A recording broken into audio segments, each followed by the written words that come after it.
El título de esta nueva serie va a ser muy corta, tal vez 3, 4 conferencias. Se va a titular El imperio final del califato islámico. El imperio final del califato islámico. Antes quiero darles alguna plataforma para poder entender lo que vamos a desarrollar. A partir del siglo XXI, donde nos encontramos, para ser exactos, en el año 2000, en septiembre del 2001 de este siglo, por primera vez 19 radicales árabes musulmanes toman 4 aviones comerciales y se lanzan contra 2 torres gemelas de Nueva York. Otro pegó en el Pentágono y el 4.º avión, gracias a Dios que los pasajeros reaccionaron, se fueron contra los terroristas y aunque no lograron, salvar el avión, lograron que se precipitara y se estrellara en la tierra en el estado de Pensilvania, en Norteamérica. Estados Unidos abrió los ojos porque cuando cayó el comunismo en 1991, Estados Unidos, todo esto lo compartí, no sé cuánto fueron al desayuno ayer, pero bastante de esto compartí en el desayuno de ayer. Cuando Estados Unidos vio que el comunismo caía en el 91, o sea, la Unión Soviética, porque ahorita no hay comunismo, Putin no es comunista, ¿sabían? Ahorita no hay comunismo, el comunismo fue de la Unión Soviética. Y cuando cayó el comunismo en la Unión Soviética, Estados Unidos dijo, ahora sí, nosotros como la nación con la supremacía moral, económica, militar y política, ya no tenemos obstáculos con la Unión Soviética, porque hubo una guerra fría entre la Unión Soviética y Estados Unidos desde 1950-51 hasta el 61, que cayó la Unión Soviética, el comunismo. Y entonces Estados Unidos dijo lo siguiente: ahora las democracias van a propagarse por todo el mundo y el mundo capitalista. La democracia y el capitalismo, lo que siempre hemos luchado, van a triunfar sin el obstáculo ya de la ideología comunista. Y entonces Estados Unidos comenzó a enorgullecerse porque todos los imperios a través de la Biblia que hemos visto, no hay un solo imperio, ya sea el imperio egipcio, asirio, babilónico, medo-persa, griego, romano o el otomano turco, que hasta 1923 cayó después de casi 500 años, cuando se dividió Roma. Los turcos vencieron al imperio romano oriental, que estaba en Constantinopla, lo que es ahora Estambul, en Turquía, y en 1923 los ingleses vencen al imperio otomano turco o los musulmanes. Desde 1923 nace una nueva ideología llamada el comunismo, por Nikolai Lenin, y comienza a propagarse el comunismo por toda Europa. Después de Lenin vino Stalin, millones de personas asesinadas, muertas, Mao Zedong, en fin, cantidad de cosas. Total que cae el comunismo del 23 hasta el 91, y entonces Estados Unidos queda como la nación poderosa del mundo, a quienes los de la izquierda le llamaban los imperialistas. Actualmente todavía leo reportajes, el imperialismo norteamericano. Como yo fui ateo antes de ser cristiano y estuve muy involucrado con la dialéctica materialista marxista, conozco perfectamente tanto los términos como la ideología, como basada en el darwinianismo, o sea, la evolución, en el humanismo, en el hedonismo y en el secularismo.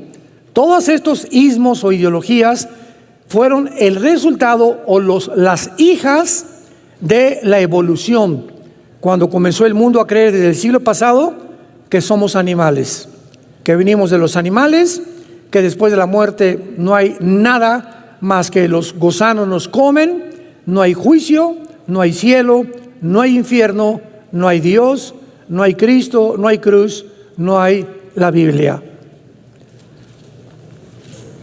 Entonces, en el 2001, los radicales musulmanes despiertan a Estados Unidos y al mundo entero. Oye, no sabíamos que éramos vulnerables. Llegan y se meten a nuestra casa, aquí a Estados Unidos, y derriban 2 torres gemelas con más de 3,000 personas muertas. ¿Cómo es posible que se subieron a los aviones? ¿Cómo que no los detectamos? Y el mundo comienza a ser sacudido. Desde ese programa que hicieron los musulmanes radicales, comenzaron los Estados Unidos a elaborar una nueva defensa que se llamó el grupo antiterrorista o la política antiterrorista, que adquirió después Alemania, España, Inglaterra, etcétera, etcétera, por temor a que experimentaran el ataque que Estados Unidos sufrió. Y este grupo antiterrorista ubicó en primer lugar como el principal enemigo a la nación de Irak, con Saddam Hussein, a quien el papá de Bush en el siglo pasado, George Bush papá, en los 90, 91, 92, sacó de Kuwait cuando Saddam Hussein invadió Kuwait y quería apoderarse del petróleo de todo el Medio Oriente, porque ese es el sueño tanto del grupo de los sunnis como de los chiitas, que son las 2 ramificaciones del Islam.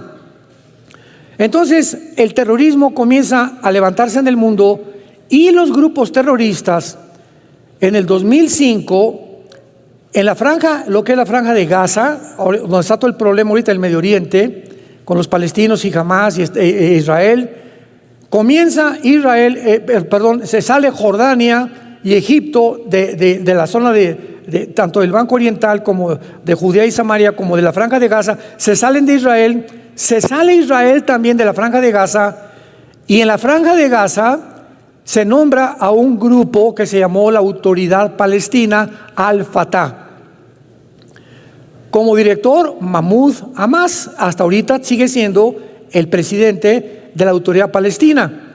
Sin embargo, como el movimiento terrorista estaba aumentando y las naciones árabes descubrieron que no podían destruir a Israel con guerras, los atacaron en 1948, 1954 el canal de Suez, por el pleito que el presidente Nasser de Egipto iba a cerrar el canal de Suez, 1967 la guerra de los 6 días, 1973 la guerra de Yom Kippur, y entonces se levanta un hombre allá en el Medio Oriente llamado Yasser Arafat.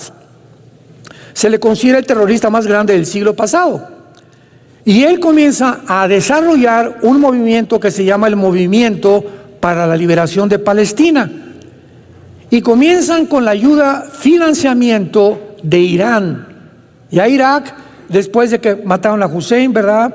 Y después de que lo ahorcaron su propio pueblo, no se ha vuelto a levantar. Hay un grupo revolucionario, pero no han podido levantarse todavía en la nación de Irak, porque ahorita Irak ya cayó bajo las garras de Irán. Ya está debajo de Irán. Entonces comienzan a idear, formar grupos terroristas en el mundo para poder atacar Irán, porque por las guerras no pudieron hacer nada.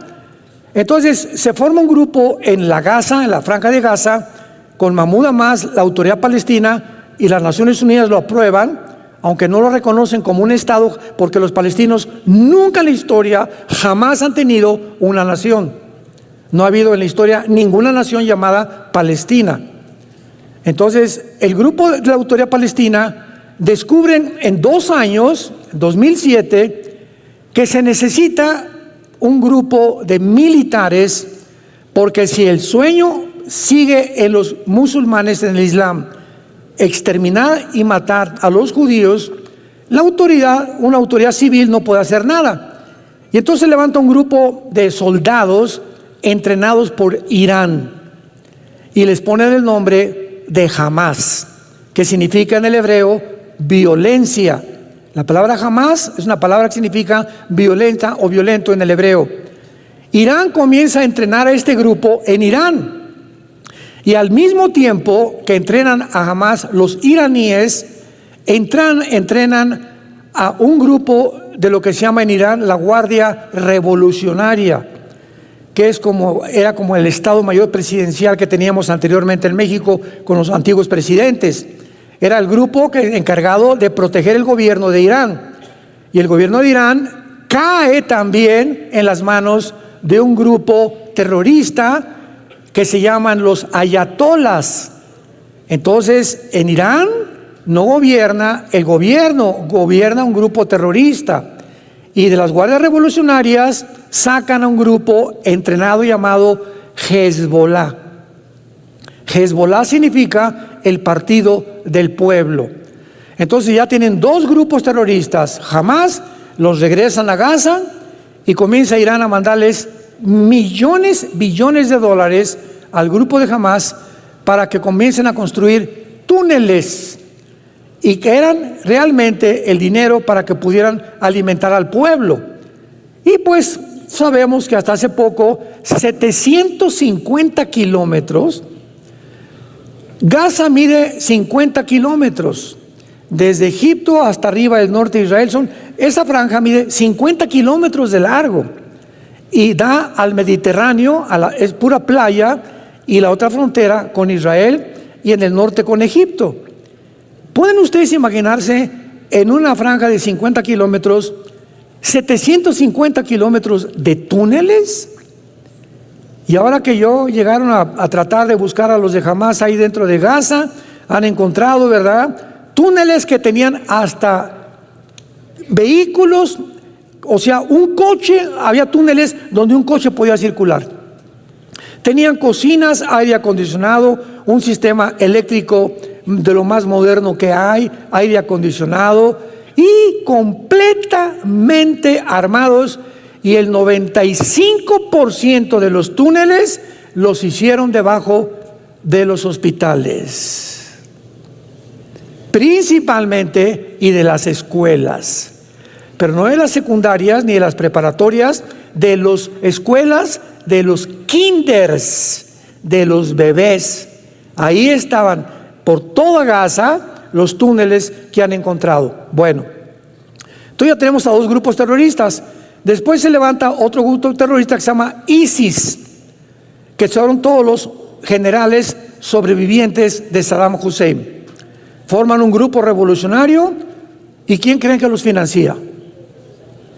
El presidente Obama, de Estados Unidos. Financia al grupo de ISIS. ¿Por qué?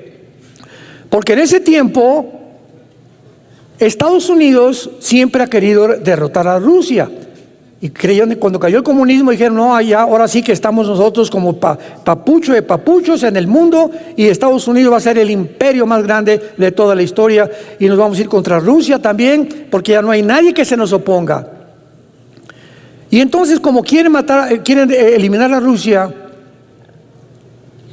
Siria es la hija de Rusia, de la Rusia actual, de Putin, porque Siria está controlada por una familia que se llaman los Assad. El que está ahorita es el tercer heredero de la familia Assad, que ellos siempre han gobernado Siria. Entonces, Estados Unidos se enfoca para atacar Siria, porque es un bastión con Rusia, y desde luego siempre con sus malos cálculos, sin saber que es hija de Rusia, y que Rusia hasta este momento nunca va a permitir que pongan mano en Siria nadie, porque Rusia tiene la única base naval en el Mediterráneo con Siria.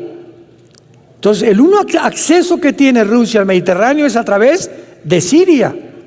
Entonces, es un lugar estratégico para la Rusia actual.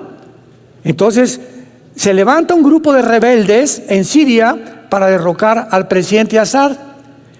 Y entonces el presidente Obama financia al grupo terrorista de ISIS para que se junten con los rebeldes de Siria, que eran sirios rebeldes que también querían derrocar al presidente Assad, para pelear contra el ejército de Assad. Este grupo de ISIS comienza a ser financiado por Estados Unidos, por la CIA también, por el presidente Obama, y se dan cuenta que no pueden enfrentarse a Assad porque reconocen la superioridad de Rusia. Y Rusia finalmente les pone el alto, pero antes de que el presidente Trump fue el que acabó con ISIS, o por lo menos lo sacó, porque ahorita están en Afganistán todos los grupos terroristas planeando ataques al mundo entero. ISIS lanza un comunicado al mundo. Nosotros vamos a establecer el nuevo califato islámico en el Medio Oriente. O sea, recordamos que en 1923 el Imperio Otomano Turco fue derrotado por los ingleses. No se les ha olvidado volver a conquistar el mundo, al mundo del Islam. El Islam es una religión que establece lo siguiente en cientos de sutras o de versículos de su libro que se llama el Corán. Nosotros tenemos que conquistar el mundo por las buenas o por las malas, a través de la ley Sharia. O sea, tú te haces musulmán o te matamos. Y si tú renuncias al Islam, te matamos a ti y a tu familia. Entonces, de acuerdo a la teología del Islam, dice lo siguiente: el Islam está esperando a un hombre llamado el Mahdi. La palabra Mahdi significa el Mesías, o el guía, o el iluminado. Y este Mahdi, de acuerdo a las tradiciones del Islam y a su escatología loca que tienen, va a venir al mundo, le llaman el 12º imán, porque es descendiente de Mahoma. Y cuando él venga, es el Mesías que el Islam está esperando para conquistar el mundo entero.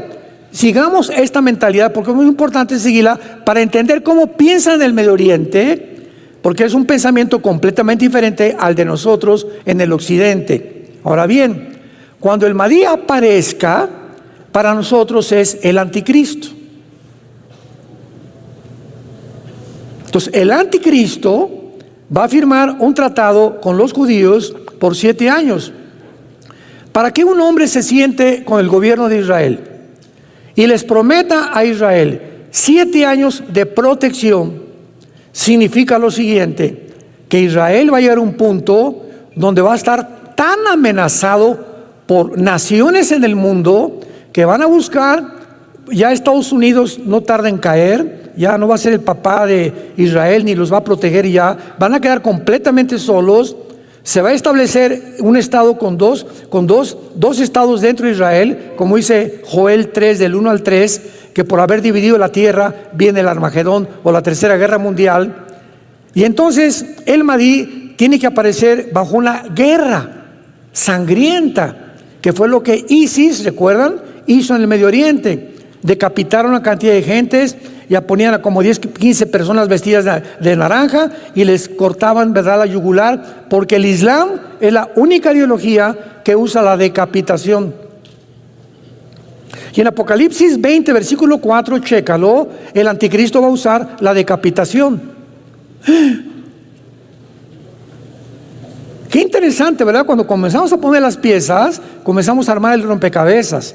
Y lo que Dios quiere es que tengamos visión, que ampliemos nuestra visión, nuestra comprensión, y sigamos claramente lo que la Biblia dice para que no nos espantemos y podemos ubicar lo que está pasando, lo que está pasando, lo que está pasando.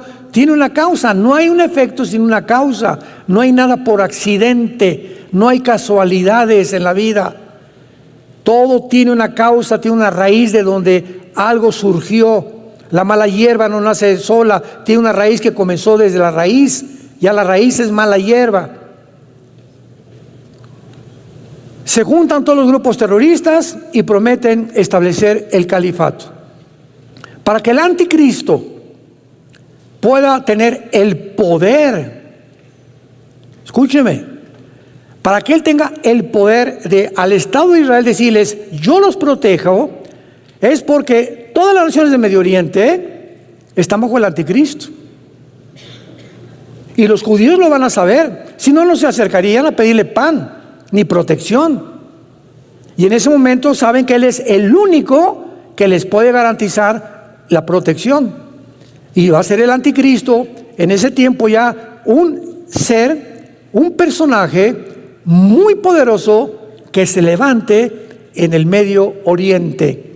Y el anticristo, de acuerdo a la Biblia, se le llama más de 10 veces el asirio. Isaías 10, Miqueas capítulo 5, en fin, lo vamos a ver más adelante. El asirio. Ahora, esto es muy importante. Si el anticristo va a ser un personaje muy poderoso, tan poderoso que los judíos reconozcan que Él es el único que los puede proteger, por lo cual el anticristo tiene que tener ya un poder excelso en el Medio Oriente, aunque no gobernando, pero imponiendo a través de la autoridad. El anticristo tiene que nacer entre Siria e Irak.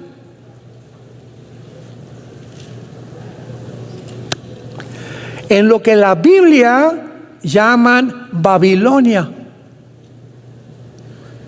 Si tú vas al capítulo 10 de la Biblia, encontrarás un nombre que se llama Nimrod, que construye la primera ciudad, Babel, y después construye la torre de Babel, y de ahí en adelante, ¿verdad?, se levanta Babilonia, que significa confusión. Y después ya viene el rey Nabucodonosor con el imperio babilónico, de los más poderosos que ha existido en toda la historia. Pero en el Antiguo Testamento, Irak y Siria eran el mismo territorio geográfico. Se dividieron entre Siria e Irak, y se llamaba la Mesopotamia, y se dividieron hasta 1940 al 50 por los ingleses. Los ingleses repartieron, dividieron territorio de Israel en Cisjordania y en Israel, y repartieron lo que está ahorita Irak, Siria, etcétera, etcétera. Pero en el Antiguo Testamento, Siria e Irak era Babilonia, y Babilonia es la palabra después de Jerusalén más usada en toda la Biblia. La Biblia comienza con Babilonia y termina Apocalipsis 17, que vamos a ver también más adelante. Babilonia la ramera, ¿se acuerdan? Y la Babilonia comercial, Apocalipsis 17 y Apocalipsis 18. Entonces vemos que Babilonia cubre completamente toda la escritura, todas las Sagradas Escrituras, y Dios tiene una razón para poner énfasis en ese lugar geográfico después de Israel. Porque después de Israel, Babilonia ocupa el énfasis del Espíritu Santo. ¿Y qué nos quiere decir Dios, verdad? Que ha sido realmente la ambición del diablo levantar, como inició con Babilonia, al último dictador mundial. Nos encontramos en el año 2024. Hace 3 días, Putin acaba de anunciar la Tercera Guerra Mundial. Hace 3 días, un teatro en Moscú, entró un grupo de terroristas, de migrantes de Kazajistán, tal vez pagados por alguien en Ucrania, mataron a cientos de personas, los agarró inmediatamente el ejército de Putin hace 2 días, los hicieron confesaron que les habían pagado por dinero en Ucrania. Putin dijo antier, esto no se queda así, me voy a vengar. Hoy, domingo, lanzó Putin a Ucrania el primer misil, no balas, misil, el primero que lanza contra Ucrania. Esto va a poner el mundo en llamas, porque Estados Unidos va a contestar. Hoy, hace 3 o 4 horas, 2 bombarderos norteamericanos los ubicaron cerca de la frontera con Rusia. Biden, el presidente de Estados Unidos, tratando ahora sí que de tentar para que entren a la guerra. ¿Por qué? ¿Por qué Estados Unidos, nos preguntamos, entendámoslo, quiere la guerra? Porque las elecciones son este año en Estados Unidos y los demócratas no tienen ni 5% ni 10% de probabilidades de ganar a Donald Trump.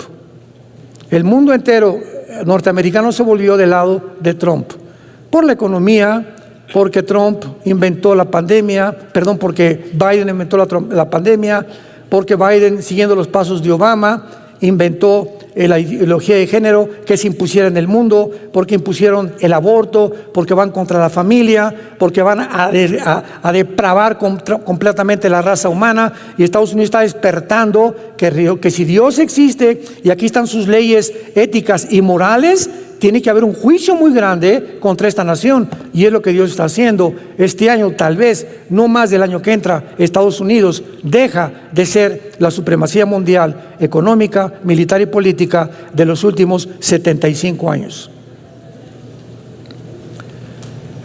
Y así llegamos entonces, movidos por todo este panorama, a la Biblia. Y encontramos en Ezequiel 38 y 39, que fue el tema casi principal de la antigua serie también, la futura invasión islámica, se las recomiendo, que hace 2700 años, se profetiza en este libro que en los finales tiempos se iba a formar una coalición de naciones, que esta coalición nunca ha existido. Se iban a unir ciertas naciones en el mundo con el propósito de invadir a Israel en lo que se llama la Tercera Guerra Mundial o la batalla del Armagedón. Apocalipsis 16, Apocalipsis 19. Y si nosotros vemos, nosotros somos testigos de que esta coalición de naciones ante nuestros ojos se está formando. China, Rusia, Irán, apúntalo. Siria, Irak, Corea del Norte, Libia, Sudán, Etiopía, Kirguistán, Kazajistán, Kuzbekistán, Uzbekistán, Afganistán, Pakistán, etcétera, etcétera. Todas estas naciones que se están formando para la coalición descrita que vamos a estudiar hace 2700 años, ¿qué significa, hermanos? Que si esta cosa iba a surgir al final de los tiempos, nos encontramos en los últimos tiempos, porque ante nuestros ojos se están formando estas naciones que la Biblia profetizó que iban a terminar en el mundo. Otra evidencia más, si alguien pregunta en qué punto de la historia nos encontramos, la Biblia nos muestra el camino muy claramente. ¿Cuál es el propósito de esta serie?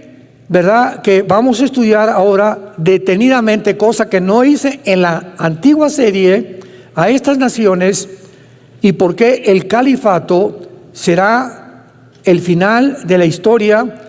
Y cuando Cristo venga, habrán el oído, cuando regrese Jesucristo, las naciones contra las cuales Jesucristo luchará, va a destruir y estará en contra de ellas, serán todas naciones musulmanas. ¿De qué nos habla esto? Que el Islam va a resurgir y el antiguo imperio otomano turco va a resurgir y el Medio Oriente va a ser gobernado por el Islam otra vez. Y ahorita es el pleito entre Rusia y China porque pues Putin no es comunista, sabían, ¿verdad? Putin no es comunista, ni Rusia es comunista. Comunista fue la Unión Soviética del siglo XX. Y la China tiene, ¿verdad?, mezcla de democracia con capitalismo, es una mezcla de la política de China actualmente. Pero China, ¿verdad?, aparece como los reyes del Oriente en Apocalipsis 16, pero Rusia no aparece. Y aunque se profetiza aquí que esta invasión viene del norte, y si tú agarras una regla en tu mapamuti o ahorita en tu celular, pon Europa, ¿verdad?, o Asia Central, y vas a ver que de Israel pones una flecha directa hacia el norte, está Turquía, Siria y Rusia, Moscú para ser exactos, derechito de Israel. Entonces muchos han asumido que Gog es Rusia y que el que va a encabezar esta invasión va a ser Rusia. Pero vamos a ver más adelante que hay otras perspectivas mucho más claras y tenemos por eso que estudiar el origen, la etimología, que es la ciencia que se encarga de estudiar las raíces de las palabras, así como aquí en México hablamos, ustedes saben que no hablamos el español, ¿verdad? Menos el zapoteco, ¿verdad? Entonces hay cosas dialectas y hay lenguajes. Nosotros hablamos el castellano. El idioma que hablamos viene de Castilla, de España, aunque allá, ¿verdad?, pues ya tienen muchos modismos en España, pero el español no es el español, hablamos el castellano. Entonces, de la misma manera vemos nosotros que cuando vengan las naciones musulmanas, van a ser naciones gobernadas por el Islam, por un califato que va a ser el anticristo y que finalmente se va a identificar como el más grande perseguidor. Desde el Antiguo Testamento lo vamos a ver, y es un prototipo de Naamán con la reina Esther, en el libro de Esther, y también de Antíoco Epífanes, el griego que persiguió a Israel 200 años antes de Jesucristo. Vamos a leer con mucho más detenimiento. Esta serie va a ser más inductiva, va a ser una serie más detallada, más minuciosa, más profunda que la antigua serie en cuanto a las palabras, porque nos va a dar ya una final revelación bíblica acerca de la palabra de Dios. Vino palabra de Jehová diciendo: Dijo de hombre, pon tu rostro sobre Gog, en la tierra de Magog, príncipe soberano de Mesec y Tubal, y profetiza contra él. Así ha dicho Jehová el Señor: He aquí yo estoy contra ti, oh Gog, príncipe soberano de Mesec y Tubal. Te quebrantaré, pondré garfios en tus quijadas, te sacaré a ti y a todo tu ejército, caballos, jinetes, de todos ellos equipados, gran multitud con paveses y escudos, teniendo todos ellos espadas. Muy bien, vamos a comenzar a estudiar estas palabras y vamos a ver la palabra príncipe en primer lugar. La palabra príncipe en el hebreo es la palabra Rosh. R de Raúl, O, S de Samuel, H, Rosh, así como suena. Esta palabra significa cabeza principal, jefe, líder, capitán, un César, un dictador. Es interesante que ahí viene la palabra Rosh Hashanah. ¿Se acuerdan? Que es la fiesta del inicio del año nuevo de Israel. O sea, esa fiesta es la cabeza del año nuevo, viene de Rosh. Y luego dice rápidamente, príncipe soberano. La palabra soberano es la palabra Nasi, con S, no con Z. N-A-S-I latina, Nasi en el hebreo, que significa un caudillo o un principal que dirige. Muy bien. Muchos, y a través de todos los estudios que he hecho de este capítulo, y a través de muchos años, yo también creía lo mismo. Muchos han querido traducir Rosh como el nombre de algún lugar. Pues Rosh suena como a Rusia. Y tratando de encontrar alguna similitud o alguna similaridad con la palabra Rusia, pues han puesto en muchos comentarios bíblicos, puedes comprar muchos libros, pues es importante leer muchas cosas, que creen que es Rusia, Rosh. Sin embargo, Rosh se usa 500 veces en la Biblia, siempre, sin la excepción de la traducción cabeza, jefe o líder. Por ejemplo, Rosh Hashanah, como les acabo de mencionar. También tenemos que recordar que de las 8 naciones que son mencionadas de esta coalición, más muchos pueblos, todas excepto una, que es Persia, que vamos a ver que es Irán, no es musulmana. Que no son nietos de Noé, porque Irán, pues claro que es musulmana y es una nación chiita, igual que Irak. Ahora veamos las otras naciones mencionadas para que las subrayes en tu Biblia y vamos a ir una por una estudiándola con detalles. Magog, Mesec, Tubal, Persia, Cus, versículos 5 y 6, Fut, Gomer y Togarma, de las cuales 7 son mencionadas, 7 de estas naciones son mencionadas en el capítulo 10 del libro del Génesis, como descendientes de Noé y de sus 3 hijos. Veamos rápidamente el libro del Génesis, capítulo 10. Versículo del 1 al 7. Bueno, veamos el número 1 y después otros. Génesis 10:1. Estas son las generaciones, o sea, las descendencias de los hijos de Noé: Sem, Cam y Jafet, a quienes nacieron hijos después del diluvio. Y el capítulo 10 de Génesis describe 70 naciones. Las primeras 70 naciones, de donde todas las que existen ahorita, que son como 200, Serbia y todas las que cambiaron por Yugoslavia y todos los golpes de Estado que ha habido, que han cambiado los nombres de muchas naciones, como Irán, lo vamos a ver ahorita. Pero originalmente todos descendemos de Sem, de Cam y de Jafet.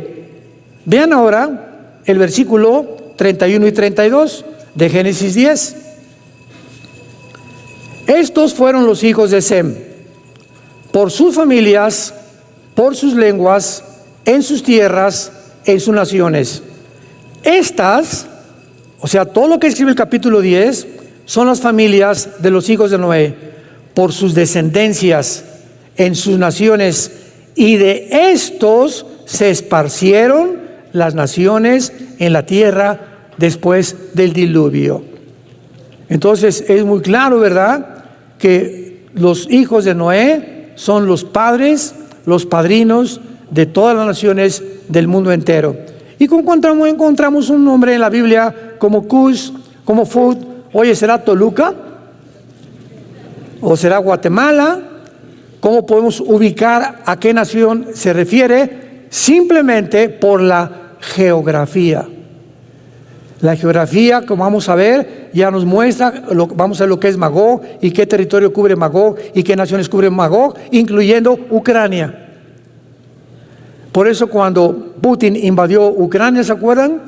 Yo saqué muchos videos diciéndole a la gente, me preguntaban: no pueden invadir Ucrania, no van a durar, Estados Unidos los va a sacar, las sanciones económicas. Y yo lo dije como 3 veces: Putin nunca se va a salir de Ucrania, porque Ucrania pertenece a la tierra de Magog,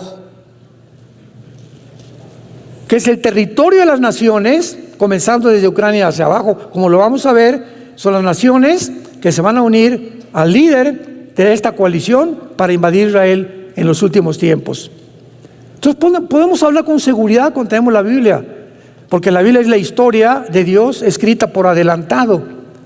Todo lo que andan ahorita los medios de comunicación, los politólogos y los antropólogos y los paleontólogos y discutiendo y esto y el otro, y que va a haber guerra y que no va a haber guerra, etcétera, etcétera, todos son especulaciones. Que si Irak, que si va a acabar con Gaza, con Hamas, Israel, que va a acabar esto, si los van a anunciar por genocidio, si se van a formar 2 estados dentro de Israel. Todo está en la Biblia, precisamente para que vivamos en paz y con tranquilidad. Porque si Dios cumplió las cosas que están escritas, cumplirá también lo que te dice: nunca te dejaré ni te abandonaré. Estaré con ustedes hasta el fin del mundo. No tengan miedo.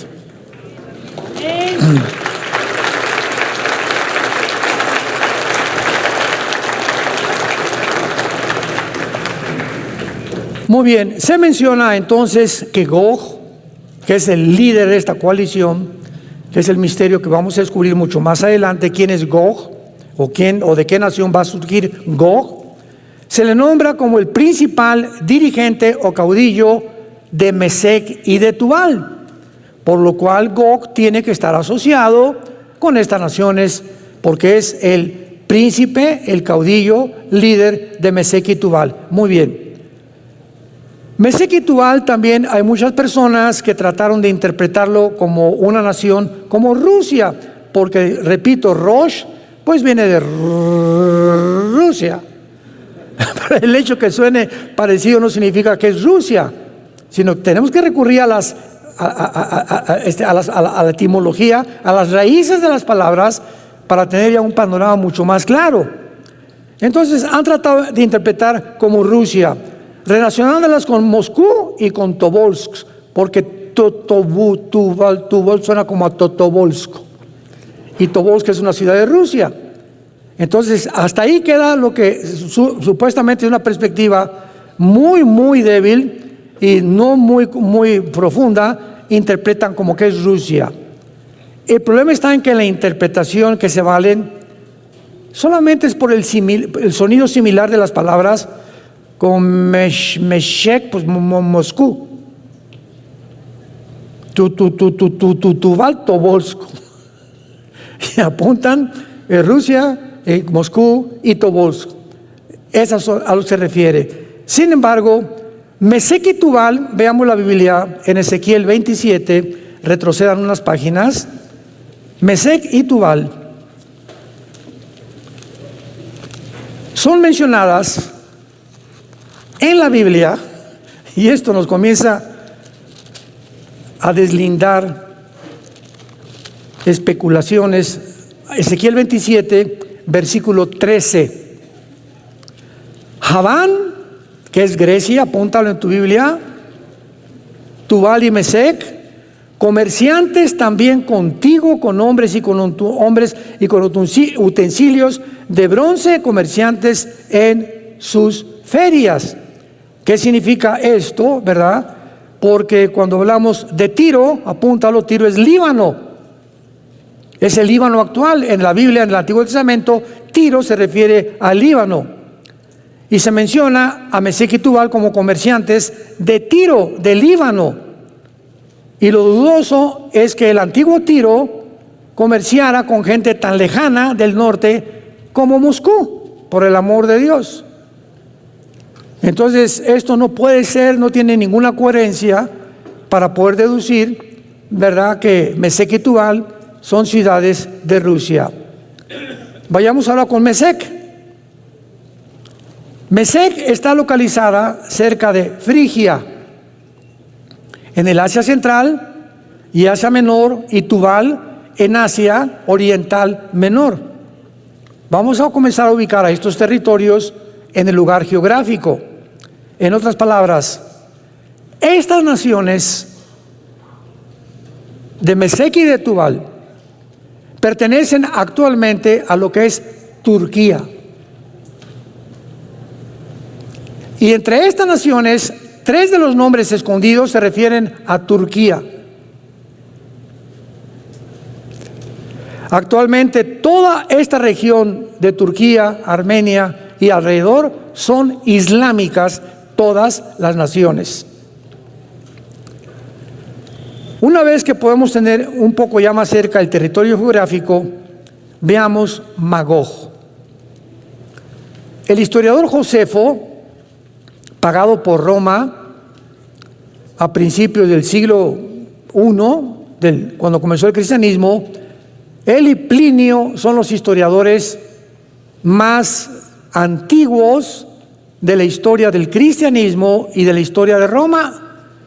Y cualquiera podría decir, ¿verdad? Bueno, lo que Josefo escribió, pues apoyaba a los cristianos. No, de ninguna manera. Él no era cristiano, después se convirtió. Pero él era un escritor que sirvió a Vespasiano, sirvió a Adriano, sirvió a 3 o 4 emperadores romanos, Josefo, pagados por Roma como escritor. Y Josefo escribe que Magog funda a los magogitas, quienes los griegos llamaron escitas. Y por ahí comenzamos a seguir las huellas. Este Josefo, hace 2000 años, que estaba más compenetrado con el mundo antiguo, dice que Magog fundó a los magogitas. ¿Quiénes fueron los antiguos escitas? Vamos a la historia. Era una gran tribu nómada que habitó en el antiguo territorio de Asia Central y a través de la gran parte del sur de Rusia actual. Tayikistán, Kirguistán, Turkistán, Afganistán, Pakistán, etcétera, etcétera. Esa es la región que se conocía como Magog, y comenzaba en Ucrania, seguía por todo el sur de Rusia y descendía hasta Turquía, Armenia, Siria, Irak, el Líbano, Libia, perdón, del norte de África, Etiopía y el Sudán, que lo vamos a ver más adelante. Entonces, la zona Magogita, si tuviéramos vamos a traer un PowerPoint en la próxima clase para que ustedes puedan ver en el mapa y no lo andes buscando cerca de Atlacomulco. No me lo van a creer, pero cuando en 1990-91 Saddam Hussein invadió, que era de Irak, a Kuwait, yo fui a 2 seminarios a dar conferencias en aquel tiempo, y cuando mencioné Irak, me preguntaron que si era el nombre de una medicina. O sea, de veras, hay gente en nuestro mundo, ojalá que no sean muchos de ustedes, tan desapercibidos, que si tú les dices dónde está Guatemala en un mapa, no saben dónde está Guatemala.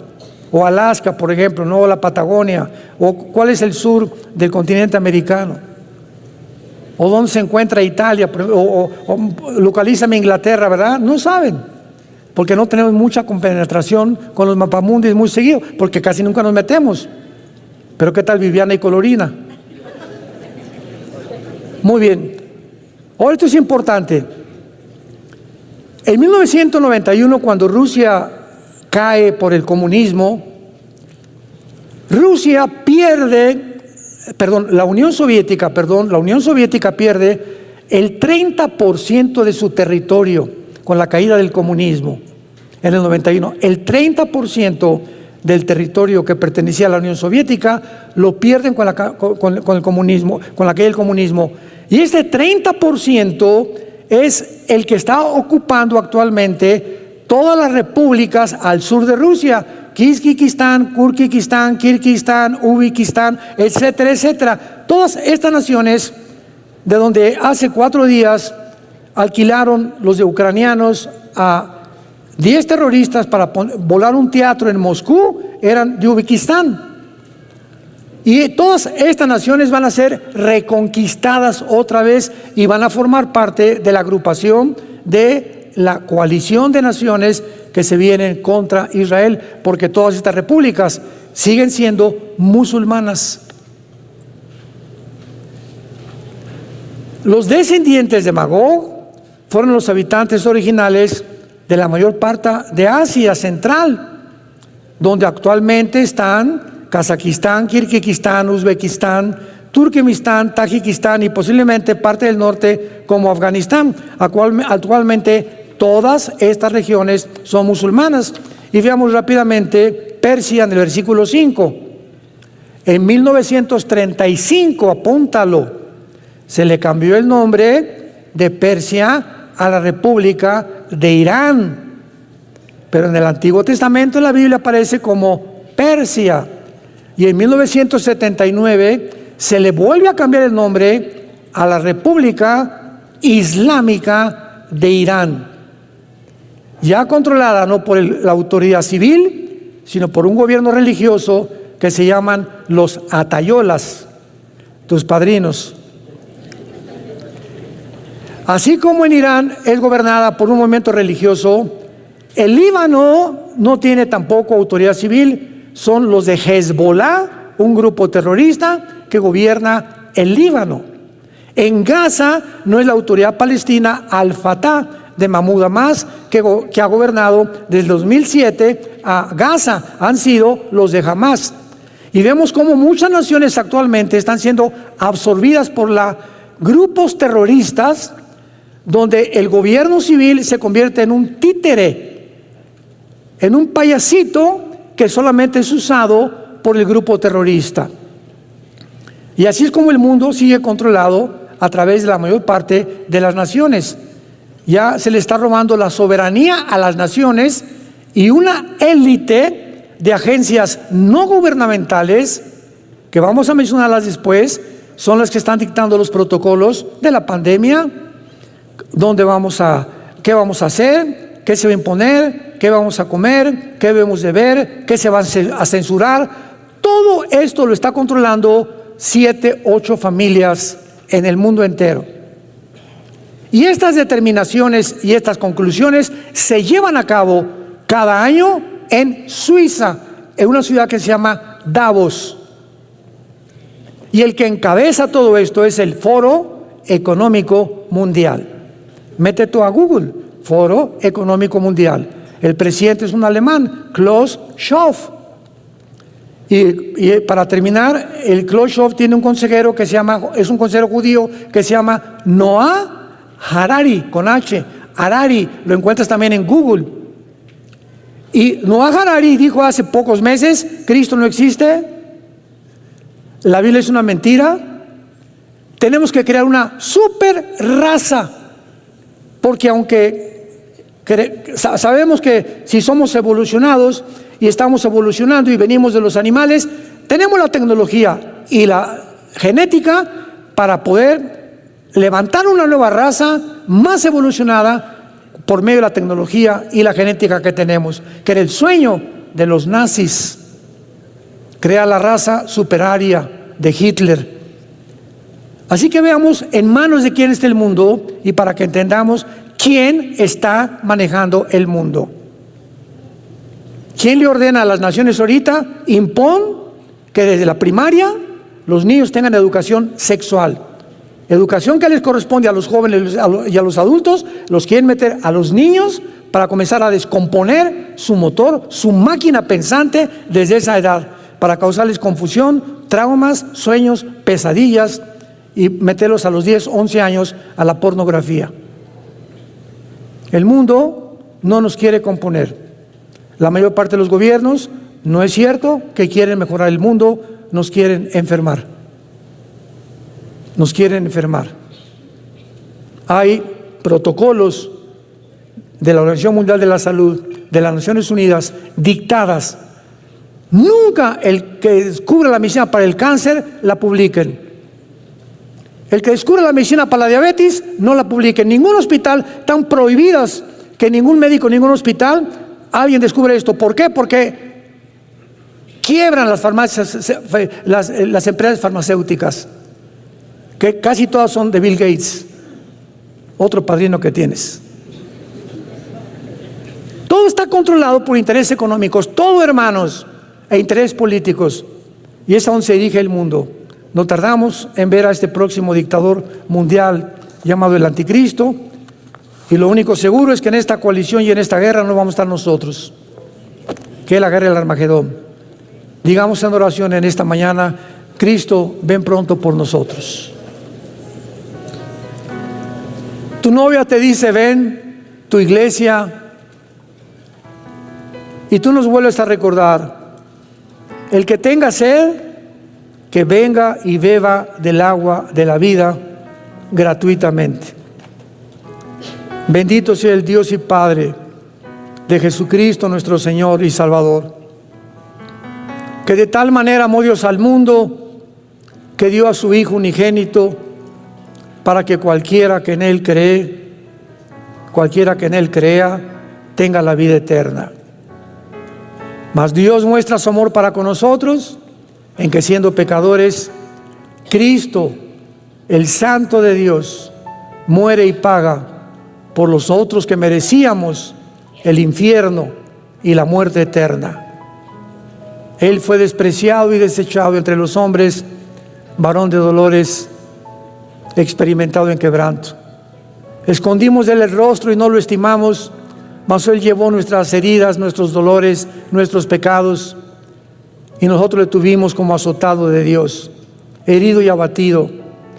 Como oveja no exclamó, ni se quejó, ni palabra alguna salió de sus labios. Él guardó todo en su corazón, porque en esta mañana te dice: te amo. Dios te ama. Es el mensaje de la Biblia. Dios nos ama y quiere que vivamos cerca de Él, con muchísima más razón en el tiempo que estamos viviendo. Tiempos de angustia, de estrés, de incertidumbre, de desestabilidad, de irracionalidad, de locura, de psicopatía, donde el mundo verdaderamente se ha vuelto loco. Pero tenemos la palabra profética más segura, a la cual vamos a seguir estando atentos, como a una antorcha que brilla en tanta oscuridad, hasta que el lucero de la mañana venga, que es Jesucristo, y salga en nuestros corazones. En el nombre de quien oramos, bendecimos y adoramos. Amén. Que Dios les bendiga a todos, que tengan mucha paz.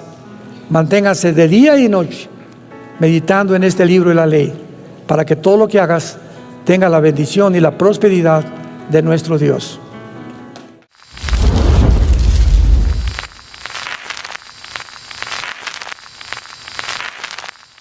¿Qué tal? Me da muchísimo gusto saludarles y quisiera simplemente comunicarles que gracias a todos ustedes a través de todas las naciones en el mundo que aman la palabra de Dios y que realmente están interesados en que nosotros como organización Vida Nueva para el Mundo continúe predicando el Evangelio de la gracia de Jesucristo, podamos nosotros continuar haciéndolo gracias a sus donaciones.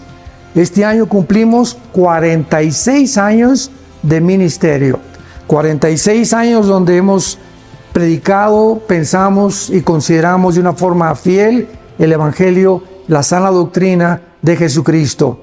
Nosotros con todas estas donaciones tenemos que sostener pastores, misioneros, obras, equipos de televisión y aún continuamos buscando la manera de poder elevar este ministerio.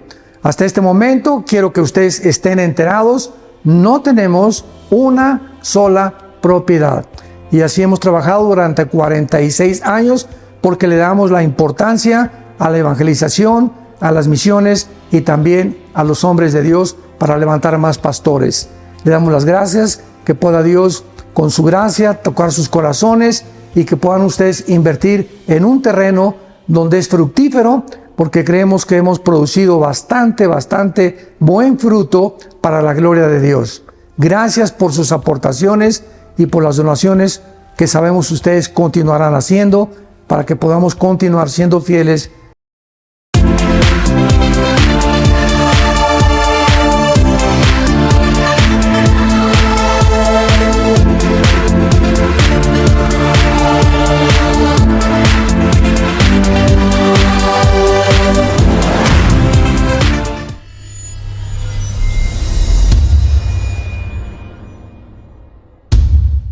Los celos o los intentos de homicidio de Saúl. Saúl intenta, o el anhelo de Saúl de matar a David. Primer libro de Samuel, capítulo 18, versículos del 12 en adelante. Mas Saúl estaba temeroso de David, por cuanto estaba Jehová con él, y se había apartado de Saúl. Por lo cual Saúl lo alejó de sí y le hizo jefe de 1000. Y salía y entraba, o sea, David, delante del pueblo. Y David se conducía prudentemente en todos sus asuntos, y Jehová estaba con él. Y viendo Saúl que se portaba tan prudentemente, tenía temor de él. Mas todo Israel y Judá amaba a David, porque él salía y entraba delante de ellos. Vamos hasta aquí detener nuestra lectura para ir por porciones explicando poco a poco. Nos encontramos estudiando a un hombre lleno de envidia, un hombre lleno de celos, un hombre lleno de odio, al grado que esa envidia y estos celos se han convertido en un odio donde él ya no puede ni siquiera soportar a la persona que odia que esté enfrente de él. Cuando David mató a Goliat, todo el pueblo, al ver esta hazaña, porque fue una hazaña que un joven de 17, 18 años pudiera matar a un gigante de casi 3 metros de estatura, hizo que el pueblo se volcara, porque es la tendencia, la naturaleza humana, a comenzar a seguir a David, a aplaudirle a David, a reconocer al nuevo héroe, al nuevo guerrero que se había levantado en Israel.